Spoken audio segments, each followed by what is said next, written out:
Hi Danny, Grace and Jude. This is the section on carbohydrate counting. Now you'd have probably thought as a dietitian by trade there's going to be loads of information on this, but on the glucoseneverlies.com I've actually put an interactive guide of how to actually do this with loads of videos and practical examples. So this is just going to be a really brief summary and you're going to have to grab that booklet from there. First thing is to say, carbohydrate counting is really useful because it allows us to give a mealtime bolus which is close to what is needed for the glucose that's going to get digested from that meal. If we have loads of carbs and only a bit of insulin, the glucose level is going to go high. If we have only a bit of carbs and loads of insulin, we're going to go low. If we match them very closely, hopefully the glucose level is going to stay in target. So carbohydrate counting is a really good way of getting a rough amount of insulin which is going to be needed for that meal. Really need to think about a meal, splitting the meal as the plate comes into what needs counting and what doesn't. These are the foods that we'll need to count, which is basically all of the foods. The only things we're not going to need to count are most leafy green vegetables, although they do contain a little bit of carbohydrate, probably not worth counting. Cheese doesn't contain hardly any carbohydrate. Protein foods such as meat, chicken, fish and eggs doesn't. And obviously the pure fats don't. Everything else needs counting. One thing that you might fall into the trap of is, oh well, if we just count it and give insulin, then that's going to be fine. But a really crap diet means really crap health, regardless of whether you count the carbohydrate accurately or not. So the principles of healthy eating and good food choices and whole foods are absolutely paramount. And that's one of the downsides of carbohydrate counting. You can just think, if I count the carbs, give the insulin, everything's going to be fine. But we've already discussed earlier on, if you have a really high outer blood circulating level of insulin, that's not very good for health in the future. And it also makes weight management extremely challenging. How much carbohydrate do I need?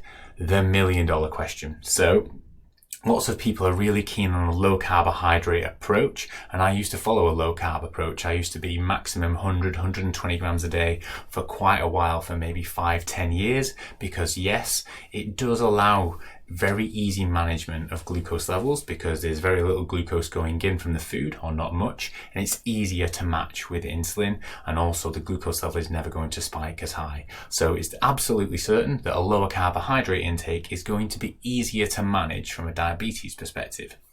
However, what we don't know is, does having such a high fat level and such often with a low carb, poor choices in terms of fiber, lots of nutrients, what impact does that have on the future? And do you need to sacrifice all that good stuff if you can manage your diabetes differently? So if you'd have asked me 3 years ago, before practicing dynamic glucose management, I would have said you need to keep to 100 grams a day maximum. It makes diabetes easier to control, and that's how you keep your time in range in target and look after your HbA1c. But once you start understanding that you can use exercise in between meals to lower the glucose levels very quickly, you can up your carbohydrate amount, you can up your fiber foods, your whole grain foods, and be more liberal with your food choices without the cost of running higher glucose levels. You just got to prepare to move your backside a little bit more than being sat on the sofa. So it's a personal choice. But the suggestions at the moment is between 40 and 55% intake from carbs. I personally think the 50-55 is too high because that is going to be really difficult to manage unless you're super active.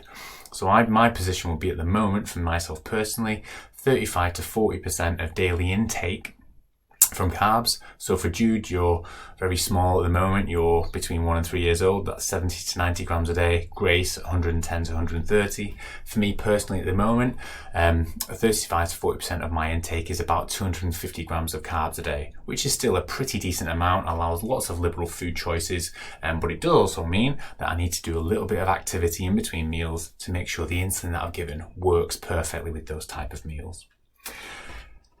Like I said, I have experience with low carb. People who want to go low carb, absolutely no problem. I just don't feel personally you need to sacrifice those food choices when you can prioritize using exercise in between meals and achieve near perfect diabetes control with 99% time in range, for example.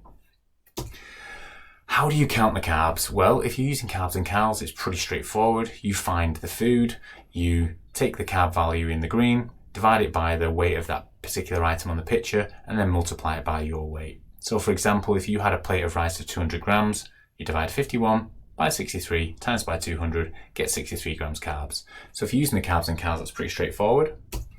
If you've got food labels, they often tell you per item or per 100 grams. Don't make the mistake of thinking that 3 biscuits are 3 lots of 66 grams, otherwise you're going to be in a lot of trouble. Make sure it's per biscuit. 3 biscuits of 8 grams is 24 grams. Pretty straightforward. If you don't have a per item, for example, this pizza only tells you carbs per 100 grams, it's the same formula. Grams divided by the weight of the item, which in this case is per 100 grams, times by your weight. So if the pizza weighs 250 grams, 28.7 divided by 100 times by 250 gets you 72. If you can do maths, it is pretty straightforward to do. However, in summary, it gets a meal bolus which is close but not perfect. Carb counting is easy to do, but you can end up with a real big reliance on packaged foods and thinking that all you need to do is count the carbs, give insulin, everything will be fine. As we'll find out in the meal insulin dosing guide, when you have high fat meals, that makes your body resistant to insulin and carb counting doesn't work particularly well. And if you have pure carb only meals, then sometimes you end up going low. So balanced meals is the absolute key thing to make go first, and then carbohydrate counting comes in second.